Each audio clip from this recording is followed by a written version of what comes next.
This is a civil case arising from a motor vehicle collision that occurred on September 16, 2022. The plaintiff in this case is Rachel Knock. The defendant in this case is Gabriana Alfano. On the afternoon of September 16, 2022, the plaintiff, Rachel Knock, and the one bringing this lawsuit, then 36 years old, was driving her vehicle northbound on Route 50 in Will County Township.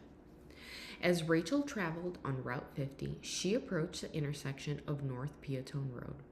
At that point, she saw a white Jeep pass through the stop sign on Peatone Road, cross 2 lanes of Route 50, and come to a stop directly in her path. Rachel had no time to react before the front of her vehicle struck the passenger side of the Jeep. Gabriana Alfano, the defendant, was 16 years old at the time of the collision and on her way to pick up a friend to head to a football game. As she traveled on Peatone Road, she arrived at the intersection of Peatone Road and Route 50. Gabriana stopped at the posted stop sign for Peatone Road for approximately 3 to 5 minutes, looked in both directions, and believed the road was clear before she began crossing the intersection. She stated she did not see Rachel's vehicle before the collision, only after the impact. Gabriana's vehicle was struck on the back passenger side and spun into a ditch near the stop sign. Following the collision, Rachel was transported to the ER via ambulance to be treated for an avulsion fracture of her right thumb and contusions and burns to her body. I will now explain a bit about the relevant law in this case. We will provide these instructions to you in the written materials.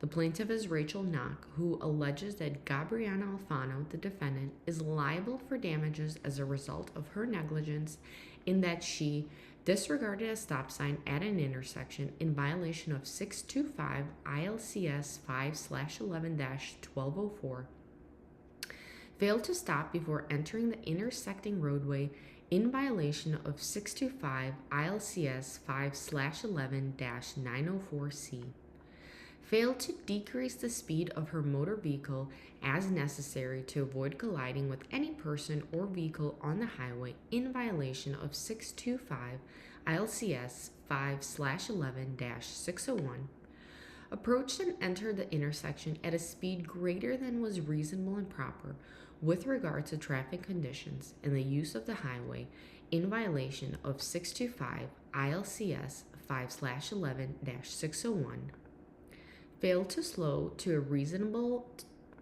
a speed reasonable for the existing conditions in violation of 625 ILCS 5/11-904C, and failed to see and observe plaintiff's vehicle when it could and should have been seen and observed. The defendant denies that she was negligent. When I use the word negligence, I mean the failure to do something which a reasonably careful person would do, or the doing of something which a reasonably careful person would not, under circumstances similar to those shown by the evidence. The law does not say how a reasonably careful person would act under those circumstances. That is for you to decide. When I say ordinary care, I mean the care a reasonably careful person would use under circumstances similar to those shown by the evidence.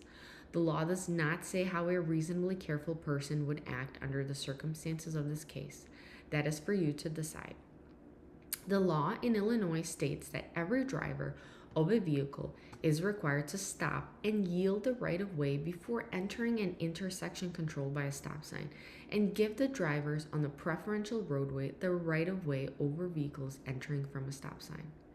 Illinois State Police Trooper Pencer will testify that he responded to and investigated the crash at the intersection of Route 50 and Peatone Road on September 16, 2022, and prepared the traffic crash report for this incident.